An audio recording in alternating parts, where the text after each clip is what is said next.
Obviously, those of you who are lifelong Michiganders appreciate the importance of the lumber industry in the history of Michigan, but also in the contemporary life of the Badgers, of the Wolverine State. There's an anecdote that a fellow was, back in the 1830s, was walking up the sandy shore of West Michigan, somewhere around St. Joe, and he encountered somebody building a cabin there, and he asks them, "Well, what do you think is north of here?" And the guy looked up from his work and said, "Trees, nothing but trees." And there is a certain truth in that observation. The famous traveler from France, Alexis de Tocqueville, came to Michigan because he didn't want to leave America. He did this inspection tour of the whole area, but he didn't want to leave America without seeing the wilderness. And so the place he went to was Michigan. And in visiting there, he made this comment: "In this ocean of foliage, who can point the way? Where should one direct one's eyes? In vain you climb to the tallest trees, only to find yourself surrounded by others still taller. To no avail you climb the hills, for the forest climbs with you everywhere. And this same forest stretches from where you stand all the way to the North Pole and the Pacific Ocean."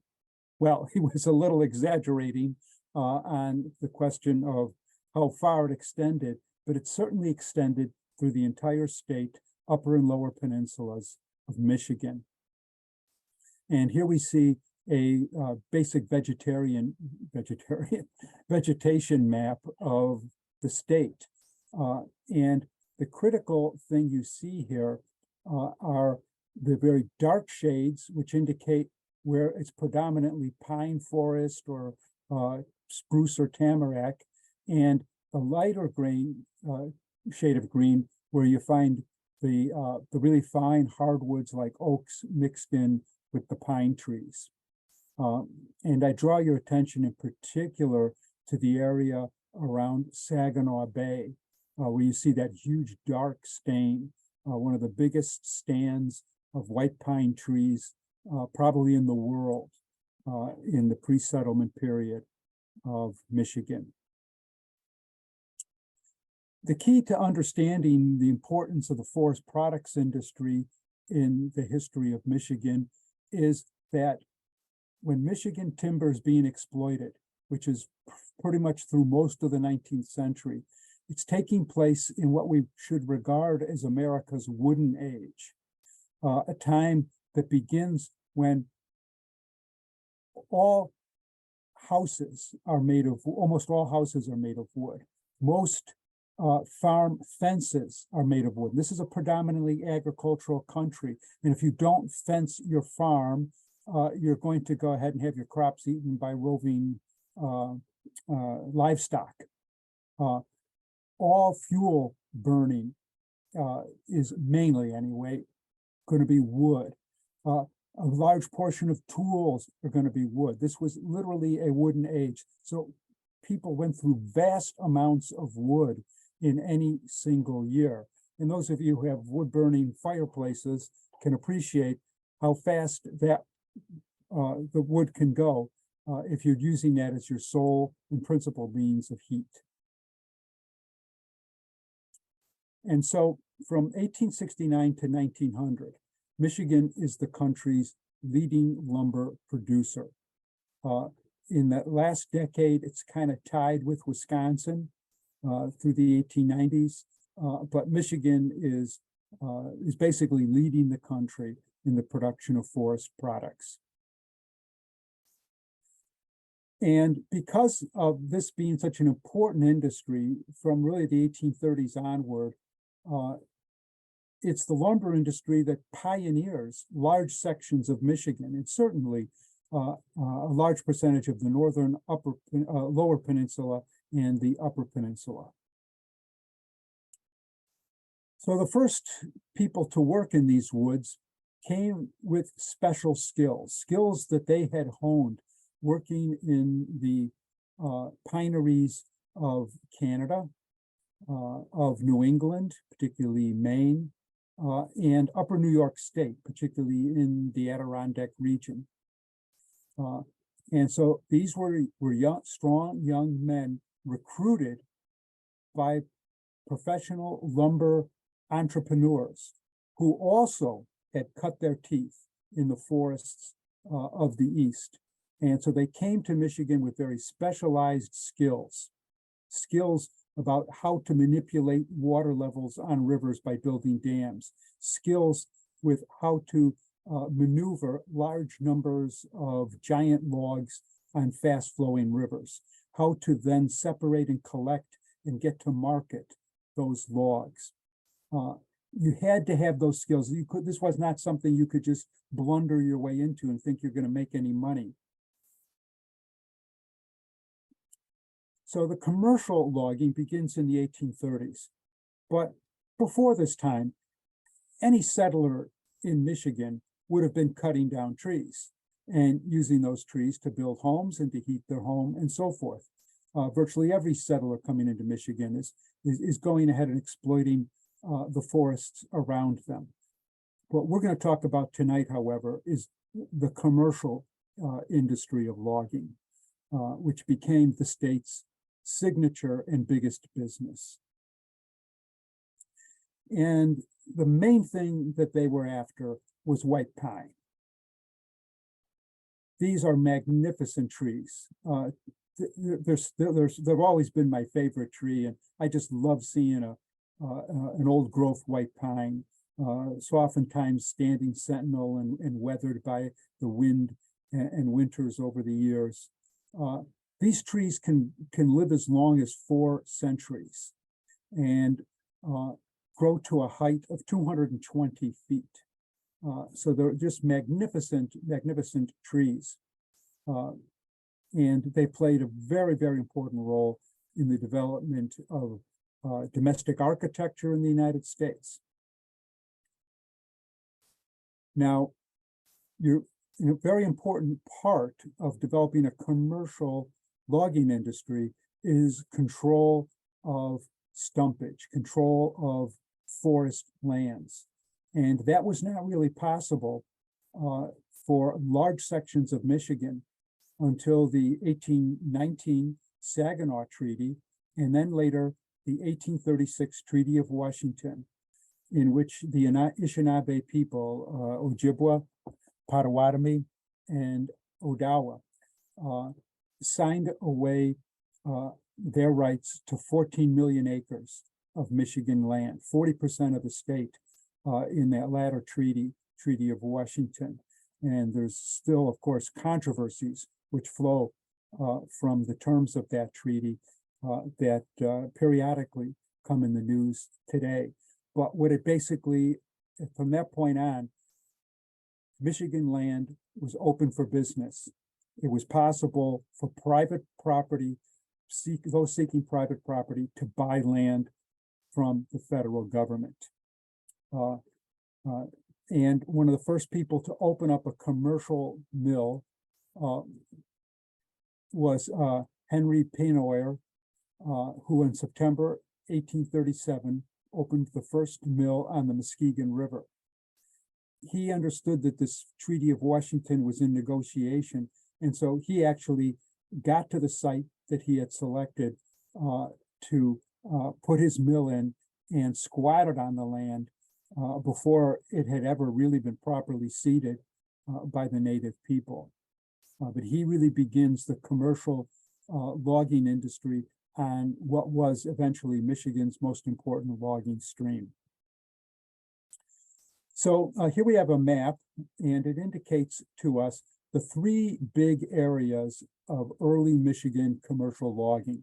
Of course, Saginaw Bay, because of that tremendous stand of white pine that's adjacent to that area.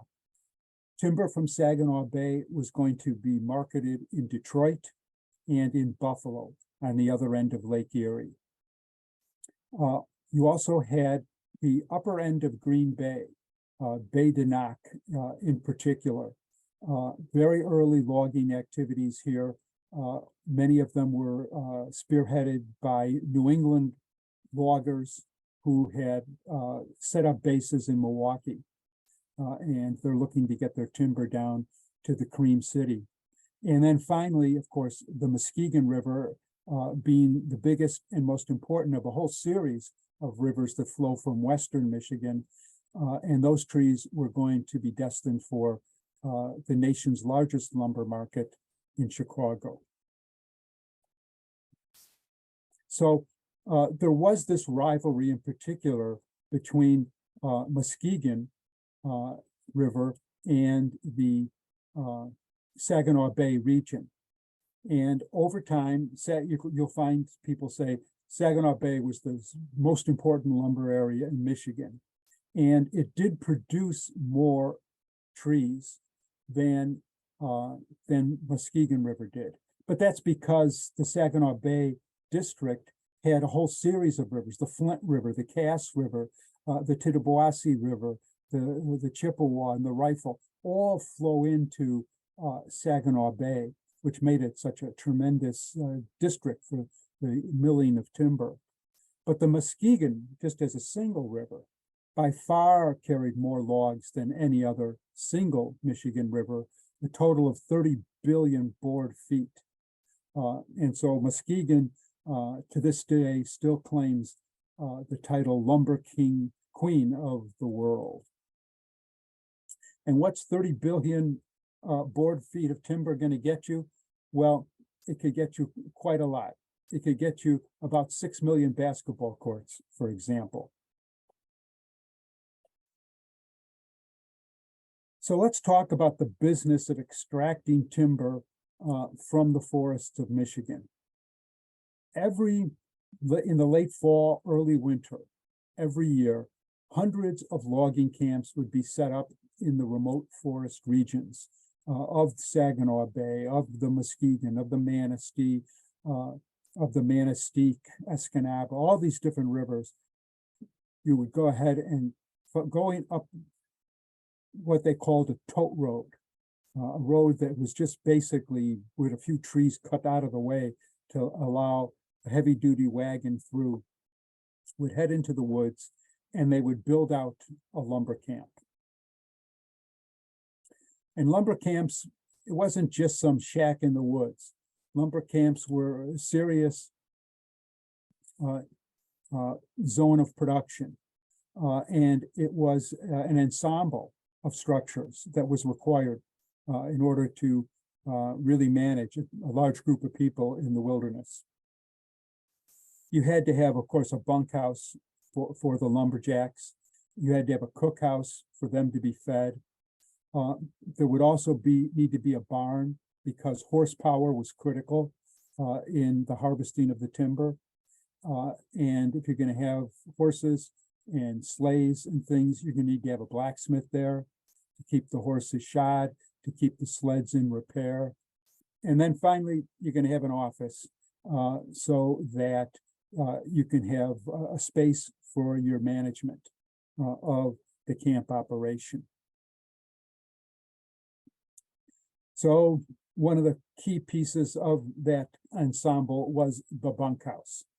And here we see a couple of photographs of Michigan bunkhouses. I think you can get a little bit of a sense of the sweaty wool worn day after day, and the body odor that must have been there. You can see these bunks that are set up there. They're not singles. There would be room for 2, 3, 4, 5, depending on how wide they made them. And that the lumberjacks early on in the time in which they were in the camp would go in the forest and cut a long pole. And they would put that, because they're all sleeping in the same big bunk, they would put that between themselves and the next lumberjack. And that little pole was called the snort pole. because it would be all that was between them and the snoring lumberjack next door. Now here we see a lumberjack dinner, and one of the rules that was normally in place in the lumber camps was no talking at the dinner table. If lumberjacks wanted to talk, if they wanted to sing songs in the bunkhouse, that's all their business. But when they got into the cook shack and to sit down and eat, the cook wanted them up and down there and fed, and then up and off, because maybe there'd be another second wave that would have to be fed. They also didn't like guys talking at the table because they didn't want any fights breaking out when there's the serious business of getting the food eaten. Now, this particular photograph brings up a question. You'll see some kids here, as well as a number of different women. Some lumber camps had female cooks. However, they were generally single women or widows, and children were very rarely in lumber camps.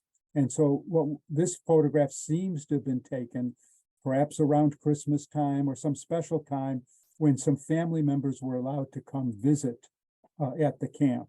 But it was not a normal situation. And here you can see the kitchen area in the cook shanty. And the cook was definitely the boss there. It was an extremely difficult task. The saying in the lumber camps was that you worked from darkness to darkness. And if you were working from darkness to darkness, the cook had to be up well before that to get you your breakfast. And so these guys are getting up and cooking around 3 a.m. in the morning. And they're serving breakfast. They get the breakfast cleaned up. They start making pies, because every lumberjack meal included pies, sometimes just raisin pie, but other types of dried apples would be used. And then they'd have to make lunch. And when they got that cleaned up, then it was on to dinner. And so there wasn't a lot of time for fooling around. Very hard work, baking breads from scratch, pies, stews, dinners, pancakes, everything. And it was their responsibility to get the noonday meal out to where the lumberjacks were working. And here you can see the lumberjacks having their noonday meal, and you can see a little steam rising off it. So you can understand that was a considerable challenge, around 0 temperature weather, to go ahead and try to get some hot stew out to these guys a mile or two away from the lumber camp. Out in those cuttings, the sort of princes of the forest were the sawyers. Now, initially in the lumber era in Michigan, the trees were cut down with axes. And so the axeman was the most important. But after about 1880, the cross-cut saw comes in, and cross-cut saws were much more efficient. You could go ahead and cut the tree down lower towards the stump with a cross-cut saw. It worked much faster than cutting down trees with axes. And the sawyers, as they were called, the men who were using the cross-cut saw, would form very close partnerships with the other man who worked that. And they would literally sell their services to lumber companies as a team. Two guys were going to be on the saws together, and you wouldn't dare, if you were a lumber camp boss, break up a team of sawyers who were working well. One of the least prestigious jobs out in the cuttings were the swampers. Once the trees were cut down, the swampers would come along with axes, and they would cut off the branches, the side branches that might be there. So you'd have a clean log. Their job was also, when they weren't doing that, to carve out the roads that would lead from the cuttings to where the river they were going to use to get the logs to market. And those roads, which would be used in wintertime, were ice covered. And in this illustration, you can see an ice wagon that goes along and lays down a fresh sheet of ice over this prepared road. That's what allowed just a couple of horses to be able to pull vast amounts of timber. And all of these roads led to a particular point where they would stack all of the lumber. And in the lower illustration on this slide, you can see one of those areas and the vast amount of logs that could be cut and assembled on what appears to be a relatively small body of water over the course of a winter. Here you see the movement of those logs on sleds. Oftentimes you'll see many pictures of logs piled up 10, 15, 20 feet high, 30 feet high. That was just for show. You weren't going to move a load like that down one of these ice roads.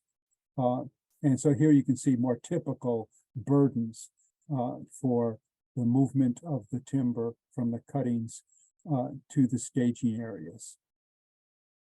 One of the great logging rivers in western Michigan was the Manistee. And near the mouth of the Manistee were over 50 sawmills. The Menominee River on the Michigan-Wisconsin border is another great logging river, and eventually yielded 10,800 million board feet of timber. But in 1892, the log drive didn't go so well. And here you see a photograph of roughly 6 million board feet of logs piled up in a chaotic array. And this is what lumberjacks referred to as a logging drive being high and dry. The most dangerous job for anyone working in the lumber industry was to try to break up one of these massive log jams. And here you see 3 individuals working in a situation of maximum danger, trying to go ahead and pry through a few of the logs, hoping that eventually what's going to happen is suddenly they'll all start moving forward and the log drive can continue. But many a man died being a little too close to what they thought might be the key log that could break the jam. It's very important part of logging was managing the rivers. The rivers had to be, they had to have their levels very carefully manipulated so that they would produce the right current and the right volume of water that could float massive amounts of timber. And so they would dam up the main streams in a number of different places to build up a good head of water, but also all sorts of side streams that were feeding into the river would also be dammed, and these dams would be strategically opened to keep a heavy flow of water coming in the river. Now, when you're going to put lots of logs in a river, and this is a free enterprise situation, so there's lots of different companies that are logging along this river, and they all want to use the Muskegon or the Manistee or the Grand River for moving their timber. So what they devised was something really clever.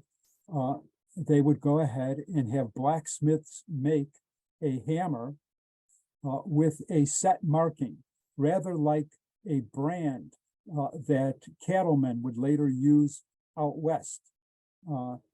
And every log was stamped with this distinctive mark at its butt end. And then that would be a mark of ownership. And so as the logs were moving downstream, they would often be intermingled. The Ludington Company's logs would get mixed up with the Menominee River Company's logs that would get mixed up with the Garrard Lumber Company's logs. But everybody's logs were marked for as what they demonstrate their ownership.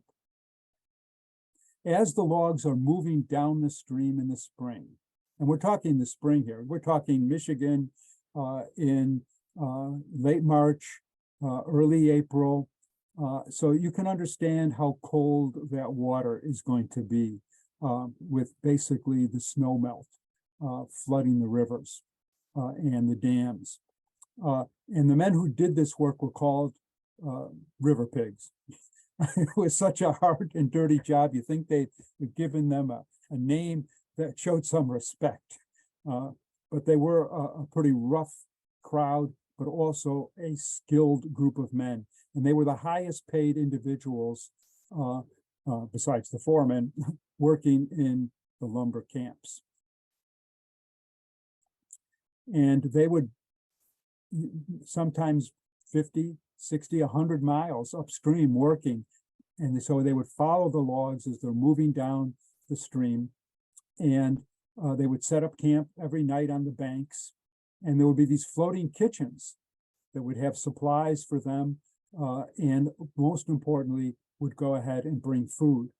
And this would flow along right behind the logs as they were moving. And those were called wanigans. Critical to the management of the drive were bateaux. And these are relatively flat bottom boats with flared bow and sterns that could maneuver very well in swift water. These are the basis for what eventually becomes the drift boats that are used on Western rivers for fly fishing trips and that sort of thing today, or river running trips. But they were very important in the movement of timber. I just finished working on a legal case in Montana, and one of the other side was contending that moving logs on a river isn't commercial navigation. They said you just throw the logs in the river and they float to where they're supposed to go, which is a ridiculous notion. And I had to use a picture very similar to this one to demonstrate the logs just don't go on their own. They go because they're being managed by a team of skilled lumberjacks and using specially made boats like this bateau photographed here. And so these river drivers or river pigs were the real heroes of the lumber industry. And there were stories written about them, and you can see there were colorful illustrations done of them. And even to this day, there's still lumberjack games that are held in Wisconsin and northern Michigan. And their contemporary individuals try to duplicate some of the feats of the lumber drivers, like drilling logs and things like that. And here you see a photograph of the caulked boots that they would wear that had these sharp studs that allowed them to, especially when you're working with soft wood like pine, would allow them to have secure footing on these moving logs. So you get finally to the end of the drive, and you have all these logs mixed up from the different lumber companies coming in together, and they would come into what was called the boom. And the boom was usually a private company that all the lumbermen who were working upriver contributed to, and all the logs would come into a series of floating corrals. And there you can see the lumberjacks working with their cant hooks and PV poles, that they would look at the butt end, see what mark was on the butt end, and decide which corral then to shunt it into. So it would go to the mill designated by the logging company. Michigan's great innovation, all the stuff that we've talked about so far, this is what they were doing in Canada, this is what they were doing in New England, and Michigan was just duplicating it. But Michigan made a signal contribution to the forest products industry with the development of the logging railroad. And this is something that is traditionally credited to the Michigander Winfield Scott Garish, who at the very young age of 19 years old, went ahead and bought a very rich tract of timber that was 18 miles away from the Muskegon River. That was considered too far to move logs on an ice road. But he had the idea of purchasing a locomotive and building a small short-term railroad that would allow him to take those logs from the forest to the Muskegon River. His experiment, I should say, was very successful, but he doesn't deserve credit for being the first person to do this. In 1857, the Blendon Lumber Company bought an old locomotive from the Michigan Central Line, and they built I don't know how well this thing worked, but they built kind of a half-ass railroad with wooden ties. So they had this locomotive pulling log cars on wooden rails. And with this, they were able to go ahead and get timber from a remote area to the Grand River.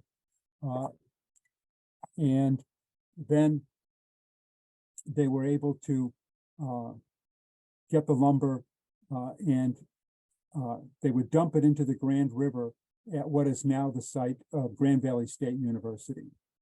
So they really had the first sort of logging railroad, but it was a pretty jerry-rigged scheme. But most of these early logging railroads, what they did, of course, is they were trying to get lumber from a remote section of forest, but their main goal was to get it to a river.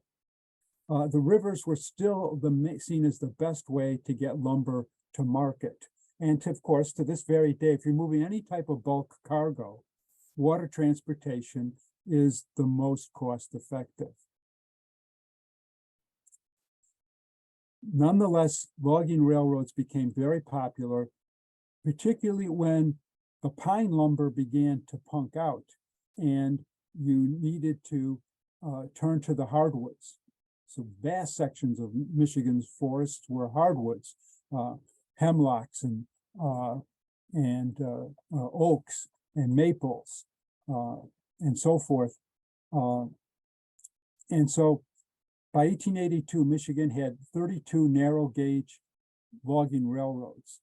But by the 1900, there were more than 500 in Michigan.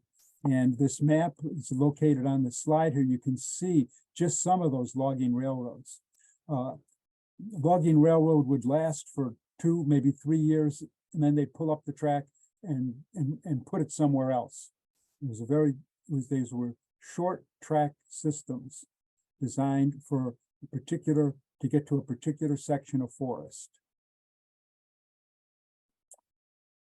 If the logging railroads did open up Michigan forests to now you didn't have to simply rely on the rivers, which so you could log in the summer as well. And so Silas Overpack, a Michigander, invented something called the big wheel, which you see photographed here. And they were just literally big wheels which were big enough that they could roll over lots of, impediments on the forest floor, but also big enough to hang several logs from and elevate them with chains off the ground, and horses could then pull them with these wheels to the logging railroad.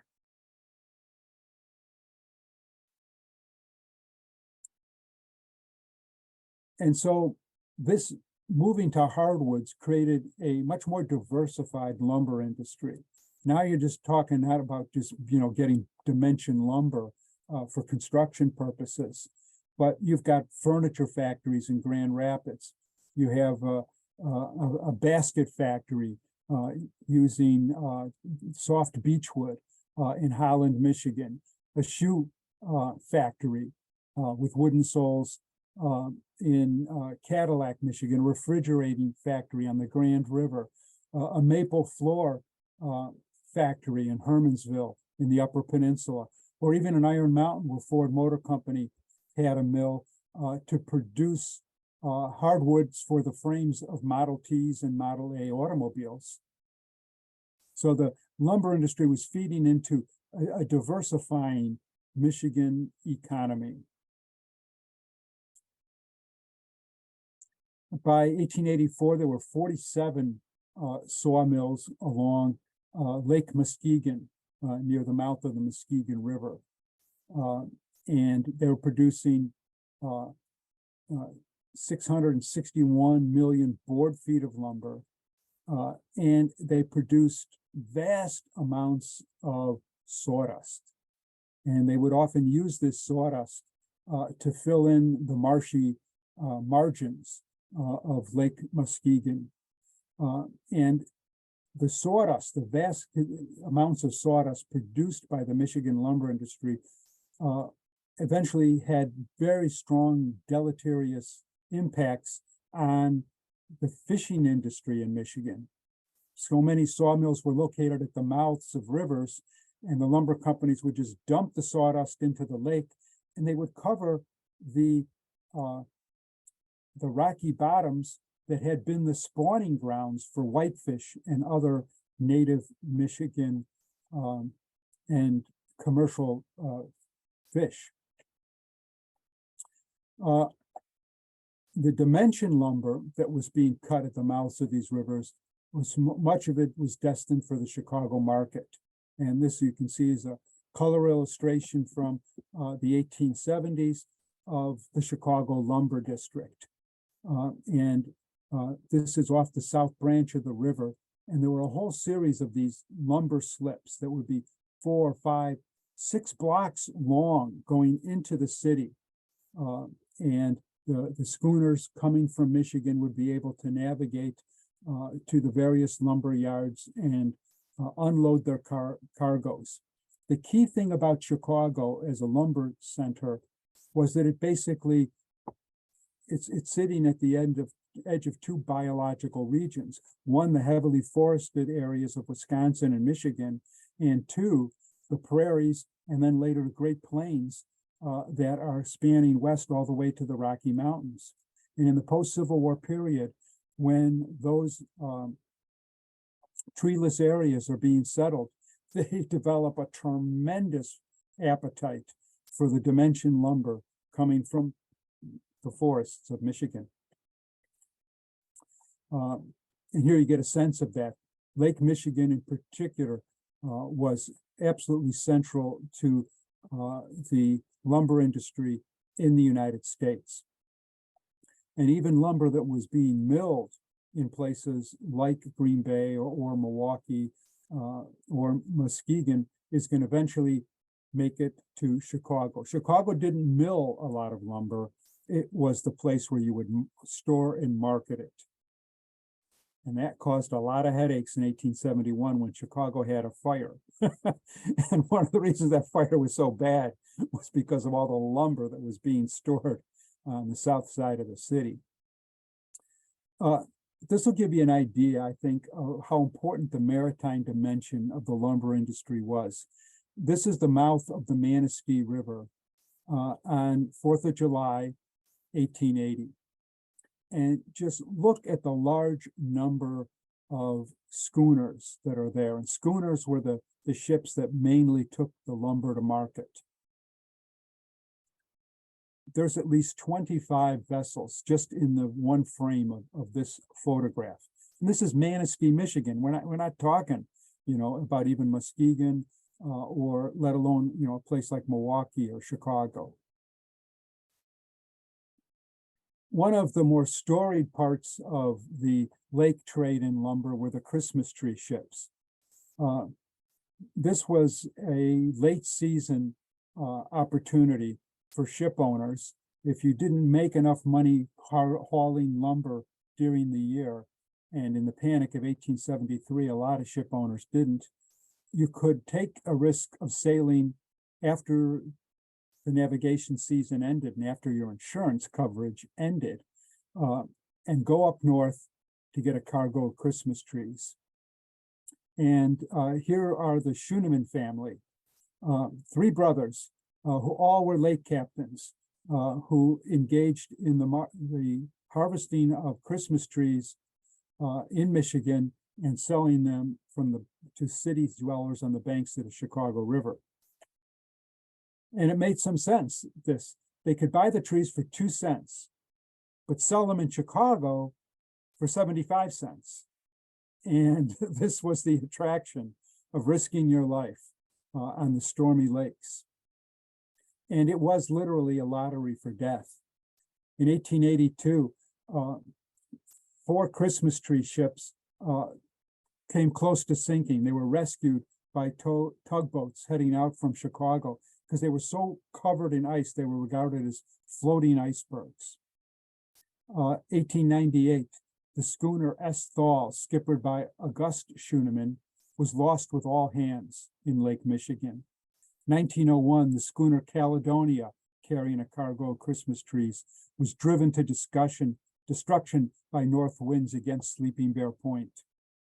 And then finally, the most famous of the Christmas tree ships, in 1912, the Rouse Simmons, journeying from Manistee, Michigan, was lost with all hands, including Herman Schooneman. So those 3 brothers I showed you, 2 of them died in this ill-advised trade in Christmas trees. Now, if we go back and look at all the value produced by Michigan in that great period of the lumber boom from the 1850s to 1900, that the value of the Michigan lumber was much greater than all the gold pulled out of California during the gold rush. And there was a romance about the forests and their history in Michigan in the early 20th century.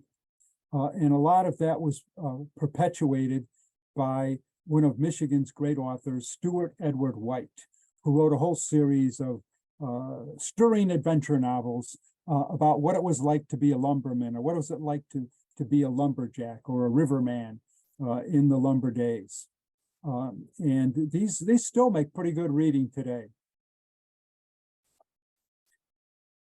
Here you can see the way in which the lumber industry declined gradually in Michigan, so that the Cass River, one of the big rivers flowing into Saginaw Bay, their peak lumber period ended in 1872.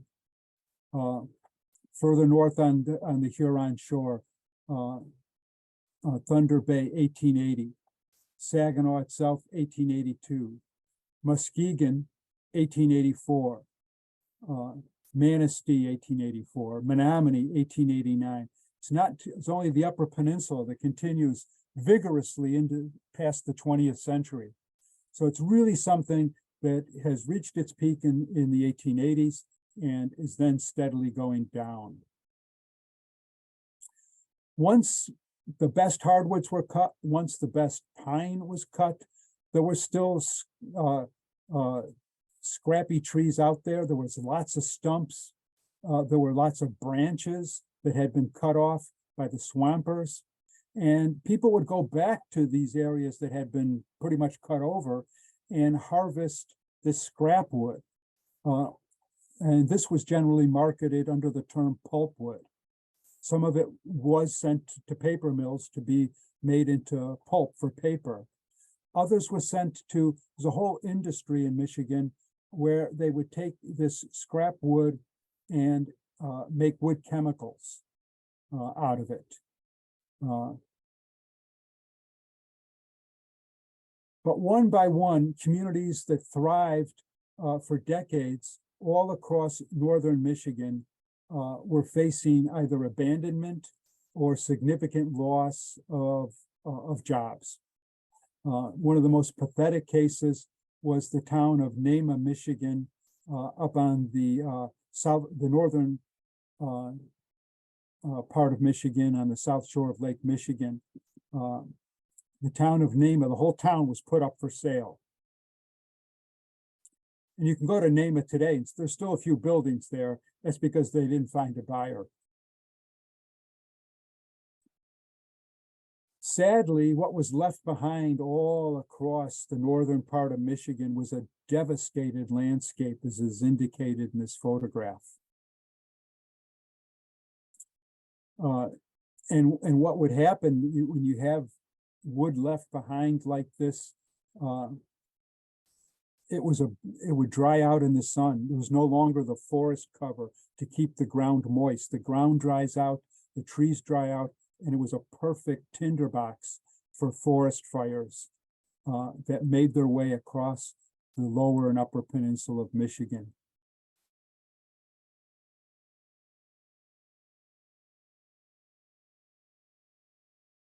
You know, like I said, it was a whole industry in pulling up stumps.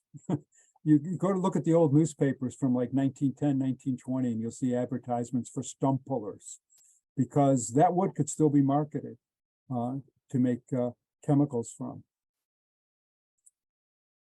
The lumber companies tried to sell these devastated lands to people anxious to have a farm of their own. And they would sell these farmlands at relatively cheap prices, but it was a scam because the land was not going to be prime agricultural. And at best you could grow potatoes on this land, and even that wouldn't last too long. And so lots of farming communities were established, and after a decade or two diminished. And the land was then lost to tax foreclosure.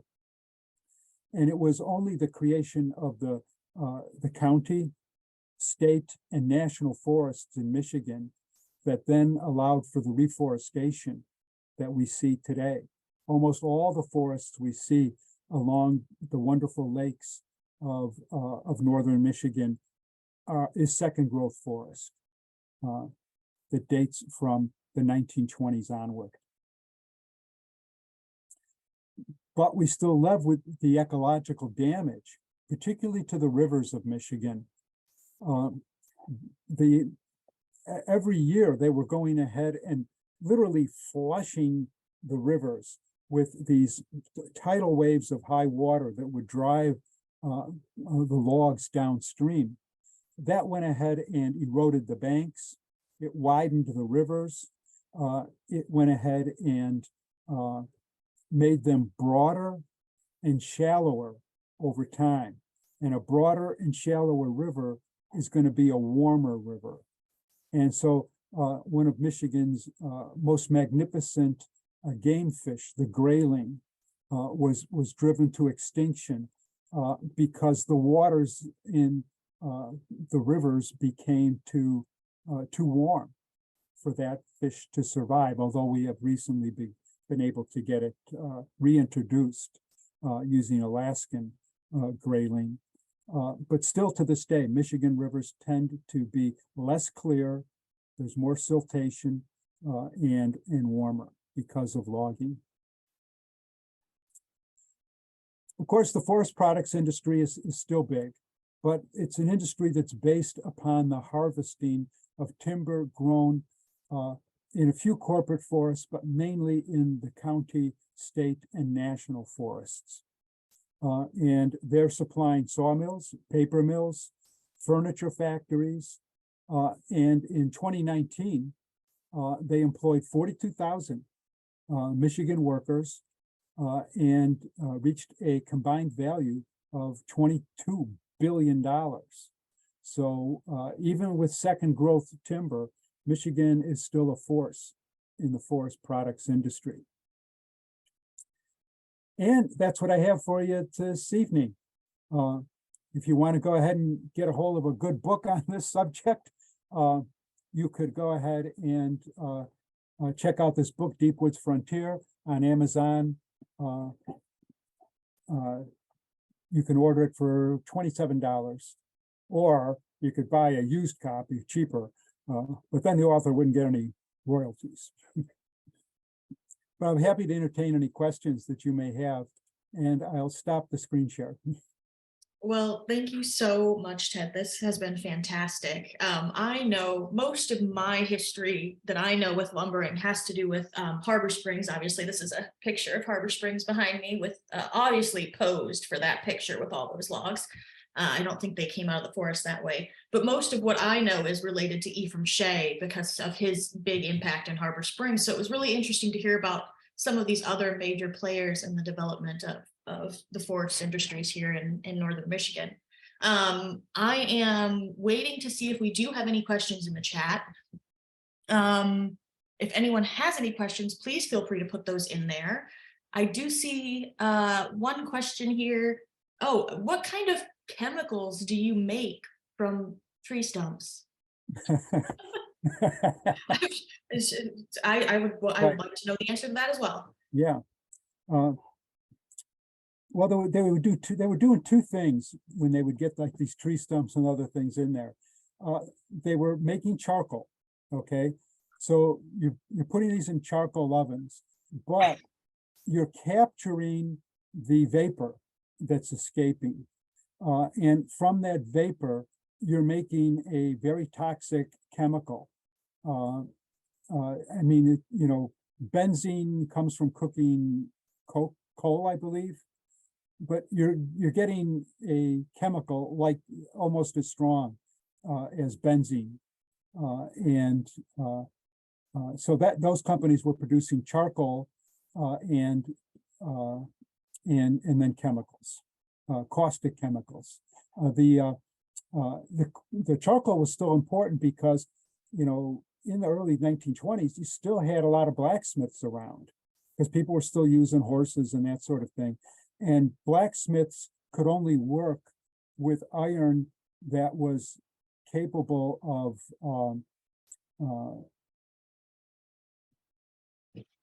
being malleable with charcoal. That's how they would reach the temperature they needed in their forges with charcoal. Right. That makes sense. Oh, we have quite a few more questions. Let's see. Do you have any idea how many years a lumberjack would be able to work? I imagine it was rather physically demanding. Yeah, it's kind of a sad thing. Probably the majority of lumberjacks were farmers who needed extra money, and for the sake of the family, once the harvest was in, would head up north and would try to save most of their money. And they would do it for just a couple of years. It's a classic, working class strategy. But you did have what they called the hobo lumberjacks. And these were the guys who were basically professional lumberjacks who would go from camp to camp. And they had a hard life because they would often be the ones who would be drinking away their profits at the end of the year. And when they got like too old and broken down, sometimes lumber companies where they had worked for quite a while would give them enough lumber to build a shack. And particularly across the Upper Peninsula, old timers will tell you about individuals they called shackers. And the shackers were just old broken down lumberjacks, living out their days alone on their own. Let's see, another question. how much of an impact did the Chicago fire have on the demand for Michigan lumber? It was a huge increase, to say the least. And there's a photograph that we have at the Chicago Maritime Museum where you see the mouth of the Chicago River just after the fire, and everything's desolation around the mouth of the river. You can see smoke rising still from some of these piles of ruins. And there's a whole series of lumber schooners loaded to the gills, deck high with lumber, ready to be unloaded and begin the rebuilding of the city. Let's see. There's a question. I think it's just a clarification question. The tool that lumbermen used in the lumber in their bunks to separate each other. What did you call those? Was it a snoring? No, it was snort. So Snort. SNORT, snort pole. Have you done any research or know anything about Hell's Half Mile, a district in Bay City, Michigan? You know, I don't know as much about the Lake Huron side of Michigan logging as I do the Lake Michigan or Lake Superior. So no, I really can't speak to that.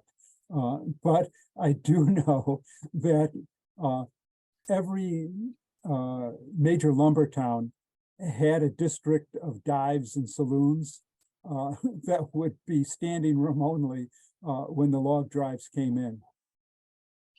Let's see, we've got a couple more questions. What impact did Henry Ford have on the lumber industry? A very, very significant impact on the Upper Peninsula of Michigan. That's where Ford made his later, he's getting involved later. So he's in the Upper Peninsula where there was still a lot of timber. And Ford tried to build what he called model lumber camps, where, the lumber camp pictures I showed you, those guys are covered in lice, and, they're washing maybe like once a month or something. Ford put in lumber camps, with white paint, everything nice and clean, shower facilities, with the idea of to be a humane employer. Mm-hmm. But he bought extensive amounts of forest land in Michigan.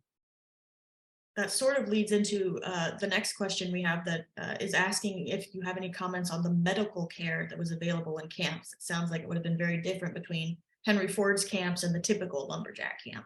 Yeah, it certainly was. And you're talking about one of the most dangerous jobs in the United States. And it was to be a lumberjack was to be in one of the more dangerous professions. Lumberjacks would occasionally get organized enough to everybody put in $1, everybody put in $5, and this will go to help anybody who's injured over the course of the winter. And these kinds of pools eventually attracted the attention of business people who then began insurance companies. And so there was worker insurance that could be purchased eventually. So thank you everybody for joining us again. And we hope to see you at some of our other lectures. As I mentioned, we have a great lineup for 2023 coming, and we hope to see you at many of those. Have a great night, everybody. And thank you again so much for being with us.